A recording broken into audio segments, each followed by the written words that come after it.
Today's a little different. We are taking an image from Nicolette Tilley. She submitted an image on one of my previous reels on masking, asking me what I do with the edit. Well, here we are. We have the before, and I'm gonna show you the after and then what we did to change it. So here's before, and here is the after. So to start with, we're in the basic panel. We've made some adjustments to the temperature and tint. As you can see, it was quite pink to start with, so I wanted to reduce the magenta and add a bit more grain. Dehaze has played a really big part in what we're doing, and I've added a lot in the vibrance just to bring back some color, so without and with. Now we're gonna jump down into the tone curve. Very, very minimal adjustments here. We've just got a few things in the shadows. The curve, pretty standard, and then I had just a little bit of warmth in the shadows there because they were looking a little blue. Now our calibration barely makes any input here, so we're gonna just move on to our color mixer.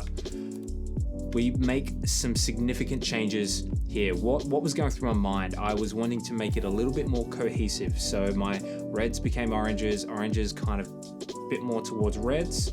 Same for yellows and greens. Yellow towards the green, green towards the yellow. My blues went towards purple, and my purples towards blue. Magenta was pretty nice. I'm pretty sure it was this flower down here, and it was. Now, in terms of saturation, I wanted to saturate the cat that we have here, the greens as well, but then I also brought down the luminance of the greens. And luminance of almost everything was brought down just a little bit.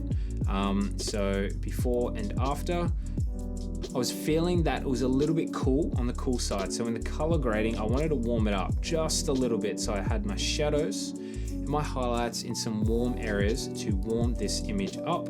And then the detail, let's turn this on. We have just a little bit of sharpening, and I've gone pretty high on my masking because if I bring this all the way down and everything is masked, look at how like fake that this looks. Like it's just over the top. So as I brought my masking up, it reduced a lot of that. Lens blown effects I didn't touch, but one thing I did touch was the masking, and that made a significant impact. What do we have? We have a few masks. We have a linear gradient, just darkening the left side of that cat there. We have our classic linear gradient at the bottom. Top right, we have a radial filter. Background, we're cooling down and making a little darker. And then the last thing is the eyes. The eyes, making them pop, really, really handy. So we have our complete before and our after. If you want to see more tips and walkthroughs like this, make sure to follow me and stay tuned for the next one.